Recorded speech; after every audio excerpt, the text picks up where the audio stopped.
दीर्घतः मामामतेजो जोजुर्वान्दाशमे युगे अपामर्थं यतीनां ब्रह्मा भवति सारथिः स्तुतिं यदिपदि प्रसादिनीं व्याजहारयति राजविंशतिं तं प्रपन्नजनचादकाम्भुतं नौमि सौम्यवरयोगिपुङ्गवं श्रीमाधवाङ्घ्रिजलजद्वयनित्यसेवा प्रेमाविलासय पराङ्कुशपादभक्तं कामादिदोषहरम् आत्मपताश्रितानां रामानुजं यतिपतिं प्रणमामि मूर्ध्ना विज्ञापनं यदिदमद्य तु मामहीनम् अङ्गीकुरुष्व यदि राजदयाम्बुरासे अज्ञोऽयमात्मगुणरेस विवर्जितश्च तस्मात् अनन्यशरणो भवतीति मध्वा श्रीमते रामानुजाय नमः।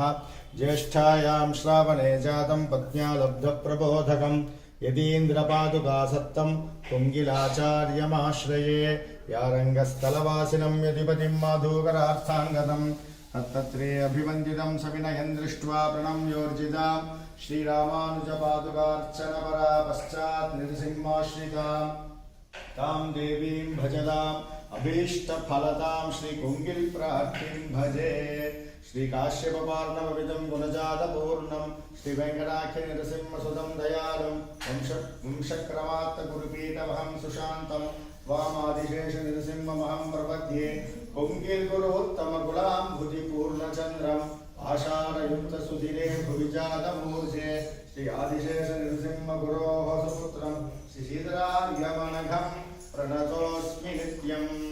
हरिये रामानुजदासன் இன்னைக்கு ஒரு சுதினமான நாள். எம்பெருமானார் அவருடைய பூர்ணமான அனுகிரகத்தில் ஆச்சாரியனுடைய அனுகிரகத்திலையும் இன்னைக்கு சுவாமியோடைய 90வது திருநக்ஷத்திரம், ஆச்சாரியனுடைய 90வது திருநக்ஷத்திரம்.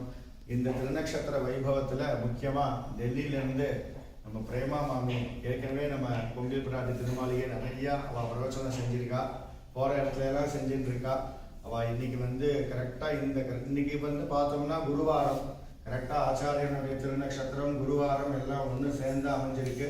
மாமி இப்போது எம்பெருமானார் திருநக்ஷத்திர வைபவத்தையும் நிறையா விஷயங்கள் மாமி சாதிச்சுட்டே இருக்கா. பாண்டுரங்க வைபவம் எவ்வளவோ காலக்ஷேபம் செஞ்சுட்டே இருக்கா. அனுக்ஷணம் விடாமல் மாமிக்கு இன்னும் நிறையா பாகவத ஆச்சாரிய கைங்கரியங்கள், முக்கியமாக குருவாயூரப்பனோட அனுகிரகத்தில் ஆரோக்கியமாக இருந்து மாமி இன்னும் நிறைய கைங்கரியம் செய்யணும்னு சொல்லி அதை என் பெருமனார் திருவரையும் பிரார்த்திக்கிறேன். ஸ்ரீமதே ராமானுஜாய நமக. ஸ்ரீமதே ராமானுஜாய நமக. ஸ்ரீமதே வரவரமுனையே நமக. தேன் பயிலும் சாரான் எதிராசன் சேவடி மேல் தான் பரமபக்தி தலையெடுத்து மாந்தற்கு உணவாக ஆர்த்தியுடன் ஒன் தமிழ்கள் செய்தான் மணவாழ மாமுனிவன் வந்து. அடியனுடைய பணிவான நமஸ்காரம் எல்லோருக்கும். இன்று சுருக்கமாக பொங்கிலாச்சான் திருமாளிகையில பகவத் ராமானுஜருக்கும் ரம்யஜா மாத்ருமுனி அப்படின்னு அழைக்கப்படும் சுவாமி மணவாள மாமுனிகளுக்கும் உள்ள சில ஒற்றுமைகளை அடியேனின் ஆச்சாரிய கிருபையோடு உங்களோடு பகிர்ந்து கொள்ள ஆசை, பிழை இருப்பில் சமிக்க பிரார்த்திக்கின்றேன். ரெண்டு பேருமே ஆதிசேஷ அவதாரம்னு ஒரு பாடலே இருக்கு. ஆதியிலே அரவரசை அழைத்து அரங்கர் அவனியிலே 200 ஆண்டு இருநீர் என்ன பாதியிலே உடையவராய் வந்து தோன்றி பரமபதம் நாடி அவர் போவேன் என்ன நீதியாய் முன்பு போல் நிற்க நாடி நிலவை தன்னை நிறைவேற்றி வாரும் என்ன சாதாரணம் என்னுமா வருடம் தன்னில் தனித்துலா மூல நாள் தாம் வந்தாரே. வைகுண்டபதி ஆதிசேஷ பகவான் அழைச்சு கலியுகத்துல ஜீவர்கள்லாம் தப்பான வாழ்க்கை வாழ்ந்துருக்கா, போய் 200 வருஷம் பூமியில அவதாரம் பண்ணி அவர்களெல்லாம் திருத்தி பணிகொள் அப்படின்னு சொன்னார். அதனால ஆதிசேஷனே பகவத் ராமானுஜரா அவதரிச்ச, நிறைய சீர்திருத்தங்கள் எல்லாம் பண்ண, 120 வருஷம் திருநட்சத்திரம் வாழ்ந்த. அதுக்கு மேல பெருமாளை பிரிஞ்சு அவரால் இருக்க முடியல. அதனால வைகுண்டத்துக்கு கிளம்பி போயிட்டார்.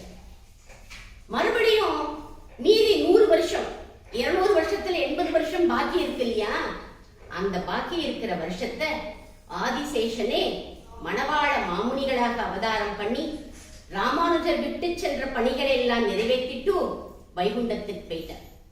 ஒரு பிளஸ் ஆர் மைனஸ் அலௌட் இல்லையா, அதனால 80 வருஷம் இல்லாம 73 வருஷத்துல அவர் கிளம்பி போயிட்டார்.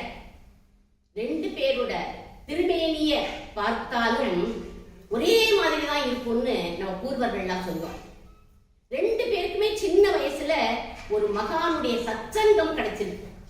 ராமானுஜருக்கு திருக்கச்சி நம்பிகள் இடத்துல ஒரு பிரேமை, அதே மாதிரி மணவாள மாமுனிகளுக்கும் திருவாய்மொழி பிள்ளைங்கிறவர்கிட்ட ஒரு ஆகர்ஷணம். திருவாய்மொழி பிள்ளை அவருக்கும் மணவாள மாமுனிகள் கிட்ட ஒரு அபியாஜ கிருபை. தன்னோட அப்படி இவரு என்ன பண்ணுவார், மணவாள மாமுனிகள் தனக்கு யார் அப்படின்னா ஞானப்பிதா, அவரை திருவாய்மொழி பிள்ளைய ஞானப்பிதானே சொல்லுவார். தன்னுடைய உபதேச ரத்தன மாலையில ஒரு கிரந்தத்துல ஆரம்பிக்கிறார். எந்தை திருவாய்மொழி பிள்ளை இன்னருளால் அப்படின்னு தான் அவர் ஆரம்பிக்கிறார். எந்தை அப்படின்னு அவர் சொல்லிக்கிறார். 2 பேருமே ஆதிசேஷ ரூபத்தை சில சமயங்கள்ல காண்பிச்சிருக்காங்க. ராமானுஜர் தொண்டர்முடியில புறசமயவாதிகளை வென்ற போது ஒரு திரையை இட்டு அந்த பக்கத்துல தன்னுடைய ரூபத்தோட அமர்ந்து 1000 ஜைனர்கள் கேட்ட கேள்விக்கு ஒரே சமயத்துல 1000 நாக்கால பதில் அளிச்சு அவர்களை வென்றார். மணவாள மாமுனிகளும் காஞ்சிபுரத்துல கிடாம்பி நாராயணன் அப்படிங்கிறவர் கிட்ட 1 வருஷ காலம் ஸ்ரீபாஷ்ய காலக்ஷேபம் கேட்டார். ஒரு நாள் ஆச்சாரியன் இவர் யார் அப்படின்னு தெரிஞ்சுட்ட ரூபத்தை காட்டி அருளணும் அப்படின்னு பிரார்த்திச்சுட்டார் ஆச்சாரியன். ஆச்சாரியன் பிரார்த்திச்சுட்டதுனால தன்னுடைய ரூபத்தை அவருக்கு காண்பிச்சார். அதே மாதிரி மற்றொரு இடம், இவர் ரொம்ப பக்திமான். யார் இவெல்லாம் ஸ்ரீரங்கத்து மடத்துல மத்தியான வேளையில யோக நிலையில தியானத்திலேயே தான் இருப்பார் மணவாள மாமுனிகள். அப்போ தன்னுடைய ரூபத்துலதான் இருப்பார். சடகோப கொச்சி அப்படிங்கிற சிஷ்யை சாவிர் துவாரம் வழியா உள்ள இருக்க, சாவிர் துவாரம் வழியா உள்ளுக்குள்ள அவருடைய ரூபத்தை பார்த்துட்டாரு. ஏன் ரூபத்தை காண்பிச்சார் அப்படின்னா அவருடைய பக்திக்கு மெச்சி காண்பிச்சுட்டார். காண்பிச்சுட்டு அவர் கை கூப்பி நின்னானா, யார்கிட்டையும் சொல்லாத அப்படின்னு விட்டார். அதே மாதிரி ஆழ்வார் திருநகரியில தான் இவருடைய கிரகத்துக்கு என்ன பண்ணிட்டா, சில விஷமிகள்லாம் தீ வச்சுட்டா. அப்போ தன் சொரூபத்தோட அவர் வெளியில வந்துட்டார் அப்படின்னு சொல்லுவார் சிலர். ஆனா எங்க கிருஷ்ணபிரேமி அண்ணா சொல்லுவார், தன் சொரூபத்திலேயே அங்கேயே உள்ள இருந்தாராம். அந்த சொரூபத்தை பார்த்துட்டு அந்த தீயே அந்த நெருப்பே என்ன பண்ணிட்டான், பயந்து போய் கிட்டக்க அவர்கிட்ட போகாம மத்த இடத்தெல்லாம் எரிச்சுட்டு வந்துட்டான் அப்படின்னு கிருஷ்ணபிரேமி அண்ணா சொல்லுவார். 2 பேருமே ஆழ்வார் திருநகரியில தான் அவதாரம். 2 பேருமா. சுவாமி ராமானுஜர் ஸ்ரீபெரும்புதூர்ல அவதாரம், நீங்க என்ன தப்பா சொல்றீங்களே அப்படின்னு கேட்டா, இல்ல ஆழ்வார் திருநகரியில பவிஷ்யதாச்சாரியர்னு முதல்ல அன்அபிஷியலா அவதாரம் பண்ணிட்டார் ராமானுஜர். எப்படி நம்மாழ்வார் சொல்லி மதுரகவி ஆழ்வார் தாமிரபரணி நீரை காய்ச்சி எடுத்துட்டு வந்த அப்போ இவருடைய சந்நியாச விக்கிரகம் தான் முதல்ல வந்தது. பவிஷ்யதாச்சாரியர் சந்நியாச விக்கிரகம் வந்தது. அவரை இன்னைக்கும் நம்ம ஆழ்வார் திருநகரிக்கு போனோம்னா அவரை சேவிக்கலாம். இவரைத்தான் ஆழ்வார் எப்படி பாடினார், பொலிக பொலிக பொலிக போயிற்று வல்லுயிர் சாபம் நலியும் நரகமும் நைந்த நமனுக்கு இங்கு யாதொன்றும் இல்லை கலியும் கெடும் கண்டுகொண்டீன் அப்படின்னு பாடினார் நம்மாழ்வார். இவரை பத்தி எதிர்காலத்துல இவர் தான் அவதாரம் பண்ணி கலியுடைய கொட்டத்தை அடக்க போறார் அப்படின்னு சொன்னார். அதே மாதிரி மணவாள மாமுனிகளும் ஆழ்வார் திருநகரில 1370வது வருஷம் சாதாரண வருஷம்னு சொல்லுவார். ஐப்பசி மூல நட்சத்திரத்துல ஆழ்வார் திருநகரியில அவதரிச்சார்ந்த யதீந்திர பிரணவ பிரதாபம் அப்படிங்கிற நூல் சொல்றது. அடுத்தது 2 பேருக்குமே முக்கியமான ஒரு ஒற்றுமை. என்ன ஒற்றுமை? பெருமாளுக்கு ஆச்சாரியனா இருந்திருக்கார்கள் 2 பேரும். திருமலையப்பனுக்கு ஆச்சாரிய பீடத்தில் அமர்ந்து சம்ஸ்கிருத வேதத்தின் சாரத்தை ஒரு ½ அருளி இருக்கார் ராமானுஜர். இவருடைய 9 நூல்கள்ல ஒண்ணுதான் வேதாந்த சங்கிரகம் அப்படின்னு. அதத்தான் திருமலையப்பனுக்கு உபதேசம் பண்ணாராம் இவர். அதனால திருமலையப்பன் கோவில்ல எல்லாரும் இவர் என்ன சொல்லுவான்னா, தேசிகேந்திரர் அப்படின்னு சொல்லுவா. இவர் அமர்ந்த திருக்கோலத்துல பிரகாரத்துல காட்சியளிப்பார் நம்ம ராமானுஜர். நீங்க போய் இன்னைக்கும் சேவிக்கலாம். பெருமாள் நின்ன திருக்கோலத்துல இருக்க ஆச்சாரியனுக்கு பீடம் கொடுத்திருக்க. அதே மாதிரி ஸ்ரீரங்கத்துல மணவாள மாமுனிகள் அழைச்சு நம்பெருமாளே அழைச்சு 1 வருஷ காலம் திருவாய்மொழி ஈடு வியாக்கியானம் சொல்லுங்கோ அப்படின்னு கேட்டு உட்கார்ந்து கேட்ட நம்பெருமாள் தன்னுடைய தாய்மார்களோட உட்கார்ந்து. அப்போ காலக்ஷேபம் முடிஞ்சதுக்கு அப்புறம் ஒரு சிஷ்யனுக்கு சமர்ப்பிக்கணும் இல்லையா, ஏதாவது சமர்ப்பிச்சார். என்ன சமர்ப்பிச்சார் அப்படின்னா தன்னுடைய ஆதிசேஷ பீடத்தை மணவாள மாமுனிகளுக்கு கொடுத்துட்ட. அதனாலதான் மணவாள மாமுனிகளை நீங்க இன்னைக்கு சேவிச்சேன்னா ஆதிசேஷ பீடத்தை உட்கார்ந்து அமர்ந்த திருக்கோலத்தில் தான் அவர் காட்சி கொடுப்பார். அவர் ஆதிசேஷ ரூபம்னு இல்ல, பெருமாளே நம்பெருமாளே கொடுத்தது. அதுக்கப்புறம் இவர் பேர்ல ஒரு தனியன் சமர்ப்பிக்கணும். தனியன் அப்படின்னா அவரை வணங்கும் விதமா ஒரு ஸ்லோகம் சொல்லணும். பெருமாளே சமர்ப்பிச்சிருக்க. என்ன?